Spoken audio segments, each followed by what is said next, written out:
Students, आज हम लोग हमारा जो सब्जेक्ट है इलेक्ट्रिकल मेंटेनेंस एंड रिपेयर ई 209, उसके अंदर जो हमारा एक चैप्टर है, उसका सब topic wire joints and their uses, मतलब different types of wire joints और उनके क्या क्या यूज़ होते हैं उनके बारे में हम आज पढ़ेंगे। सबसे पहले स्टूडेंट्स, आप देखें कि हम जो हमारे घर पे वायरिंग करते हैं या हम लोग हमारे जो कभी केबल का काम करते हैं, तो आप सबसे पहले देखें कि जो वायरिंग होती है, वायरिंग को करने से पहले आपको क्या क्या चीज़ें ध्यान रखनी पड़ती हैं। उसके बाद में हम लोग पढ़ेंगे कि अलग अलग तरह के वायरिंग जॉइंट्स के बारे में। सबसे पहले स्टूडेंट आप देखें कि जो तार है या जो भी वायर है, उसकी क्षमता विद्युत परिपथ के अनुसार होनी चाहिए। सबसे पहले आपको ये पता होना चाहिए कि आपके सर्किट में कितने लेवल का, कितने एम्पियर का मैक्सिमम करंट फ्लो होना हो सकता है या फ्लो होना पॉसिबल है। अगर आपको सर्किट में बहने वाले करंट का पूर्वानुमान हो गया, तो आप एक प्रॉपर रेटिंग की वायर को, प्रॉपर रेटिंग की केबल को सेलेक्ट कर सकते हैं, ताकि ये लंबे समय तक सर्किट में आराम से काम करती रहे। दूसरा स्टूडेंट्स, हम ध्यान रखेंगे कि प्रत्येक शाखा परिपथ का अलग अलग फ्यूज़ उसकी रेटिंग के अनुसार होना चाहिए। मतलब हर एक सर्किट का एक सेपरेट फ्यूज़ होना चाहिए और वो जो फ्यूज़ है उसकी रेटिंग आपके सर्किट में बहने वाले करंट के अनुसार होनी चाहिए। अगर आपने फ्यूज़ बहुत ज़्यादा कम रेटिंग का बांध दिया तो फ्यूज़ बहुत जल्दी जल्दी उड़ेगा। अगर आपने फ्यूज़ को बहुत मोटा बांध दिया तो फ्यूज़ आपका नहीं ब्लो होगा और आपका आगे जो उसके इक्विपमेंट लग रहा है वो आपका डैमेज हो सकता है। तो फ्यूज़ आपका एक प्रॉपर रेटिंग का और हर एक ब्रांच का, हर एक सर्किट का अलग अलग फ्यूज़ लगाना चाहिए, ताकि एक सर्किट के इफ डैमेज होने के कारण दूसरे सर्किट पे कोई फ़र्क नहीं पड़े। थर्ड स्टूडेंट्स, इसमें अपन ध्यान रखेंगे, जो हम घर पे हमारी कंडूट वायरिंग करते हैं, उसमें कंडूट जो है वो दीवार में सही तरीके से फिक्स होना चाहिए। मतलब पहले आपको दीवार में लकड़ी की या जो हमारी प्लास्टिक की गिट्टी होती है उसको प्रॉपरली फिक्स करना चाहिए, और उसके बाद में हम लोग कंडूट को क्लैंप के द्वारा दीवार में टाइट फिक्स करें। कंडूट कभी भी दीवार में लूज़ नहीं होना चाहिए। उसके बाद स्टूडेंट आप ध्यान रखेंगे, प्रत्येक विद्युत उपकरण का कंट्रोल अलग अलग स्विच से होना चाहिए। जनरली हम लोग हमारे घर में क्या करते हैं कि एक ही सॉकेट के अंदर कई सारे इक्विपमेंट्स लगा देते हैं, तो ये गलती कभी ना करें। इससे नुकसान हमारा क्या होगा, हमारा सपोज सॉकेट हमारा है 5 एम्पियर का, परंतु आप लोगों ने उसके अंदर 4-5 अपने अप्लायंसेस कनेक्ट कर दिए, तो प्रॉब्लम हमारी क्या होगी कि हमारा जो सॉकेट है वो हमारा ओवर हीट हो जाएगा, क्योंकि उसमें उसकी रेटिंग से ज़्यादा करंट गुजरने लग जाएगा और धीरे धीरे हमारा सॉकेट जलने लग जाएगा और ख़राब हो जाएगा। तो इसलिए हर एक इक्विपमेंट का, हर एक हमारा जो अप्लायंस है, टीवी, फ्रिज, मिक्सी, कूलर हमारे जो घर पे है, सबका कंट्रोल स्विच आपका अलग अलग होना चाहिए। सब हमारे सेपरेटली ऑन हो और हमारे सेपरेटली ऑफ हो। तो नेक्स्ट पॉइंट स्टूडेंट आप ध्यान रखेंगे, जब भी आप वायरिंग कर रहे हैं, भले ही वो आपने घरेलू वायरिंग हो या कमर्शियल वायरिंग हो, तो जो स्विच है ये आपका हमेशा फेस की वायर में लगना चाहिए। इसका मतलब ये है कि आपके हाथ में फेस का कंट्रोल रहना चाहिए। इससे स्टूडेंट्स फ़ायदा ये होगा, अगर मान लो बीच में कभी आपको मेंटेनेंस एंड रिपेयर करना पड़ गया और सपोज़ आपने स्विच को ऑफ़ कर दिया, तो स्विच ऑफ़ करने से फ़ायदा ये होगा कि अगर आपने स्विच को फेज़ वाली वायर में लगा रखा है तो आपका सर्किट में करंट गुजरना बंद हो जाएगा। गलती से अगर आपने फ्यूज़ को न्यूट्रल वाली वायर में लगा दिया तो चांसेस ये रहते हैं कि भले ही आप स्विच को ऑफ़ भी कर दोगे तो भी सर्किट में कहीं से करंट फ्लो हो सकता है। तो इसलिए स्विच को हमेशा अपन फेज़ की वायर के अंदर ही साथ ही लगाएंगे। वायरिंग के साथ अर्थ वायर भी लगाना चाहिए। जो भी आप स्टूडेंट सर्किट बना रहे हैं, उसकी अर्थिंग बहुत प्रॉपर होनी चाहिए, या हम बोलते हैं कि अर्थिंग बहुत इंटैक्ट होनी चाहिए, पक्की होनी चाहिए। मतलब अगर आपके अप्लायंस में, अगर आपके किसी सामान में कोई फॉल्ट आया, जैसे जनरली हम बोलते हैं कि हमारे घर पे पटाखा हो गया, तो अगर कोई आपके अप्लायंस में फ़ॉल्ट आया और मान लो आपने अर्थिंग प्रॉपर नहीं कर रखी, तो आपको इलेक्ट्रिक शॉक लगने का चांस ज़्यादा है। तो स्टूडेंट ध्यान ये रखें कि जब भी आप वायरिंग कर रहे हैं, जब भी आप इलेक्ट्रिक वायरिंग का अपने घर में या कहीं शॉप में या कहीं फैक्ट्री में वायरिंग कर रहे हैं, तो आप अर्थिंग को प्रॉपर लगाएं और समय समय पे अर्थ पिट के अंदर थोड़ा बहुत पानी डालते रहें ताकि उसकी नमी बरकरार रहे और उसका रेजिस्टेंस सही रहे। देन स्टूडेंट आप ध्यान रखेंगे, परिपथ पर निर्धारित विद्युत भार से अधिक भार नहीं डालना चाहिए, अन्यथा तार का इंसुलेशन खराब हो जाएगा और वायरिंग में आग लग सकती है। ये स्टूडेंट एक बहुत इंपॉर्टेंट पॉइंट है। हमारा जो वायरिंग होती है, हमारी वायरिंग डैमेज होने का मेन कारण ये होता है कि उसका इंसुलेशन डैमेज हो जाता है। तो स्टूडेंट्स, इंसुलेशन डैमेज होने का मेन हमारा जो कारण है वो क्या है कि अगर आपने, जैसे कि मैंने बताया आपको पहले, कि के ऊपर उसकी रेटिंग से ज़्यादा करंट नहीं डालना चाहिए, पर कई बार क्या होता है कि वायरिंग की कैपेसिटी से ज़्यादा उसमें से करंट गुजर जाता है।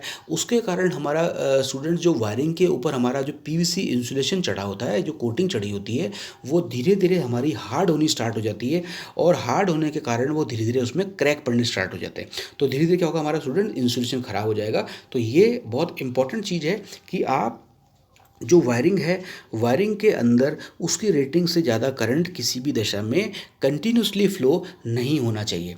देन स्टूडेंट आप ध्यान रखेंगे कि लाइट और पावर की जो वायरिंग है, उनका दोनों का सर्किट अलग अलग होना चाहिए। लाइट और पावर की वायरिंग को आपस में मिक्स नहीं करना चाहिए। देन स्टूडेंट्स, दीवार पार करते समय वायरिंग के लिए कंडूट पाइप लगाना चाहिए। अगर आपको एक कमरे से दूसरे कमरे में दीवार के थ्रू वायरिंग को क्रॉस कराना हो, तो आप डायरेक्ट दीवार में छेद करके वायरिंग क्रॉस नहीं कराएं। आप वायरिंग के दीवार के अंदर एक प्रॉपर साइज़ का कंडूट पाइप लगाएं, जिसके अंदर आपकी तार गुजर के दूसरे कमरे के अंदर पहुँचेंगे। इससे हमारा फ़ायदा ये होगा कि हमारी वायर डैमेज नहीं होगी। एक स्टूडेंट, बहुत इंपॉर्टेंट चीज़, जब भी आप इलेक्ट्रिक वायरिंग कर रहे हैं तो इलेक्ट्रिक वायरिंग को पानी के पाइप से दूर रहना रहे, इसका हम लोग ध्यान रखेंगे। क्योंकि कई बार क्या होता है, पानी के पाइप में लीकेज होने के कारण दीवार में नमी आ जाती है, और अगर हमने इलेक्ट्रिक वायरिंग को पानी के पाइप के बहुत नज़दीक करा हुआ है तो हमारी दीवार में करंट आ सकता है, और जो भी आदमी वहाँ पे रह रहा है उसको शॉक लगने के चांसेस थोड़े रहते हैं। तो ये स्टूडेंट्स कुछ वायरिंग संबंधी कुछ महत्वपूर्ण बातें हैं जो आप इलेक्ट्रिक वायरिंग करते समय ध्यान रखेंगे। अब स्टूडेंट आप लोग, हम पढ़ते हैं वायरिंग जॉइंट्स के बारे में। सबसे पहले स्टूडेंट आप देखें कि वायरिंग जॉइंट्स लगाने की ज़रूरत क्यों पड़ी।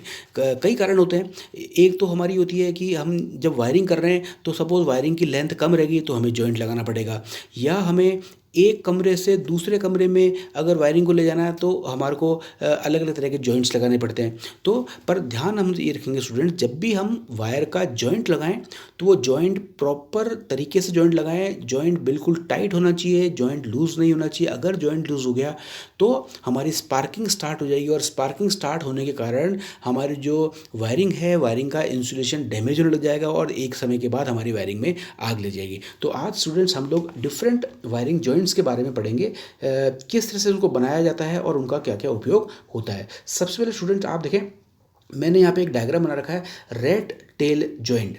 यह स्टूडेंट्स, यह वहाँ उपयोग होता है जहाँ चालकों पर कोई यांत्रिक प्रतिबल नहीं होता। ये हमारा इसमें पहला तरह का जॉइंट रेट टेल जॉइंट। तो इसमें स्टूडेंट हम लोग क्या करते हैं, जो दो वायर के टुकड़े हैं जिनको हमको आपस में जॉइन करना है, उनको हम लोग थोड़ी दूरी से उनका इंसुलेशन प्लायर की सहायता से बहुत सावधानी पूर्वक हटाएंगे। दोनों वायर्स का कुछ कुछ पोर्शन का हम लोगों ने इंसुलेशन हटा दिया। फिर दोनों वायर्स के जो हमारे इंसुलेशन हटे हुए पोर्शन थे, उनको हम लोगों ने एक के ऊपर एक रखा, और उनको हम लोगों ने हाथ से या प्लायर से एक दूसरे के ऊपर मोड़ दिया टाइटली। तो ये हमारा स्टूडेंट कहलाएगा रेट टेल जॉइंट। इसका नाम इस तरह से यूँ बोल रहे हैं हम कि ये जो जॉइंट है ये हमारे को चूहे की पूँछ के आकार का नज़र आता है। इसी तरह स्टूडेंट हमारा सेकंड तरह का जॉइंट इसमें कहलाता है मेरिड जॉइंट। यह वहाँ उपयोग होता है जहाँ सुदृढ़ता के साथ उत्तम विद्युत चालकता वांछित होती है।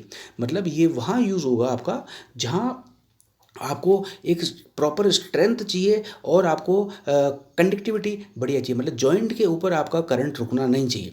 तो स्टूडेंट इसके अंदर भी जैसे कि मैंने पहले बताया आपको, हमारे घर पे जो फ्लेक्सिबल वायरिंग होती है, जो हम हमारे घर पे रेड ब्लू ग्रीन ब्लैक जो हम वायरिंग सिंपल वायरिंग देखते हैं हमारे घर पे, आप स्टूडेंट्स ध्यान से देखें, अगर आप उस वायरिंग का ऊपर का इंसुलेशन हटाएंगे तो आपको उसके अंदर मतलब एक वायर के अंदर ही आपको 7-8 ऐसी वायर्स पतली पतली नज़र आती हैं। तो वो स्टूडेंट्स हमारी इसमें कहलाती हैं स्ट्रैंड्स।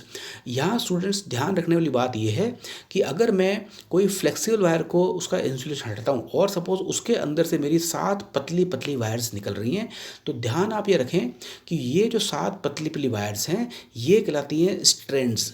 और ये सातों वायरें आपस में टच नहीं है, मतलब ये आपस में शॉर्ट नहीं है, क्योंकि इनके ऊपर एक इंसुलेशन, जैसे हम साधारण भाषा में बोल सकते हैं कि वार्निश की कोटिंग है।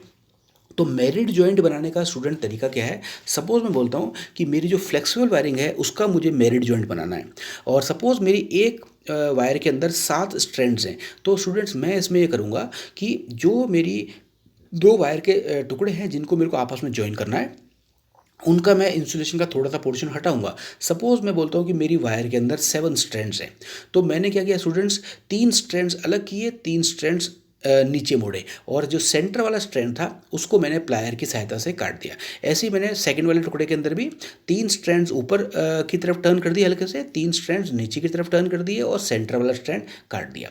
अब ये दोनों टुकड़ों को क्योंकि मुझे ज्वाइन करना है, इसलिए मैं इनको दोनों टुकड़ों को पास पास लेके आऊँगा, और जो मेरे 3-3 स्ट्रैंड्स के पेयर थे उनको मैं एक एक करके वायरिंग के ऊपर लपेटता जाऊंगा ताकि मेरा जॉइंट बिल्कुल टाइट बन जाए। तो ये स्टूडेंट हमारा इसमें कहलाता है मेरिट जॉइंट। ऐसे ही स्टूडेंट्स हमारा थर्ड तरह का जॉइंट होता है जिसको हम बोलते हैं T joint. T joint generally हमारा वितरण लाइनों में उपयोग होता है, मतलब जो हमारी डिस्ट्रीब्यूशन लाइन्स हैं उसके अंदर ये उपयोग होता है। यह अंग्रेजी के टी अल्फ़ाबेट के आकार का दिखता है, इसलिए इसका नाम हमारा होता है टी जॉइंट। जैसा कि स्टूडेंट्स मैंने आप बताया ऊपर आपको कि जो हमारा मेरिट जॉइंट है बिल्कुल उसी की तरह से हमारा हम आगे थोड़ा सा मॉडिफाई करके टी जॉइंट बनाते हैं। मेरिट जॉइंट के अंदर हम लोगों ने वायर के 2 टुकड़े लिए थे। यहाँ पे स्टूडेंट्स जो टी जॉइंट है इसके अंदर हम लोग क्या करेंगे, जो हमारी स्ट्रेट वायरिंग चल रही है जहाँ पे हमारे को टी जॉइंट बनाना है, हम क्या करेंगे स्ट्रेट वाली वायरिंग का थोड़ा सा पोर्शन का इंसुलेशन हटाएंगे। जैसे मान लो हम लोग बोलते हैं कि मैंने 1 सेंटीमीटर का उसका इंसुलेशन पोर्शन ब्लेड से या प्लायर की या जो हमारा स्ट्रिपर होता है उसकी सहायता से मैंने उसको हटा दिया। उसके बाद सपोज़ मैं स्टूडेंट बोलता हूँ कि उसमें मेरे 7 स्ट्रैंड्स निकलते हैं, तो हम लोग 3 स्ट्रैंड्स ऊपर कर देंगे और 3 स्ट्रैंड्स नीचे थोड़ा सा प्रेस कर देंगे ताकि बीच में हमारा थोड़ा सा स्पेस बच जाए। अब अगर जो हमारे को टी जॉइंट बनाना है, हम वो टुकड़ा वायर का लेंगे जिसके द्वारा हमको टी जॉइंट बनाना है, उस वाले टुकड़े की सपोज़ मैं बोलता हूँ 1 सेंटीमीटर तक की आपने इंसुलेशन को प्लायर की सहायता से हटा लिया। और आप लोगों ने क्या किया स्टूडेंट्स, जो सपोज उसके अंदर भी 7 स्ट्रैंड्स थे आपके, तो आप लोगों ने 3 स्ट्रैंड्स को एक तरफ लेफ्ट साइड कर दिया, 3 स्ट्रैंड्स को राइट साइड कर दिया, और सेंटर वाले स्ट्रैंड्स को आपने स्ट्रेट कर दिया।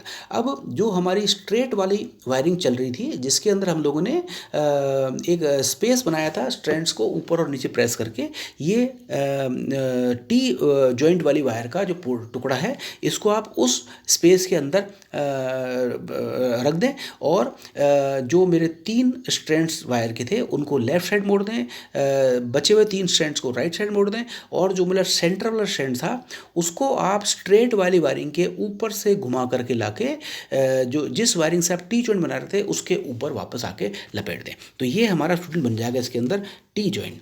इसी तरह स्टूडेंट हमारा एक बनता है double cross joint. Double cross joints के अंदर मतलब आप साधारण भाषा में बोलते हैं कि ये आपके एक तरह से 2 तरह के आपके टी जॉइंट्स हैं।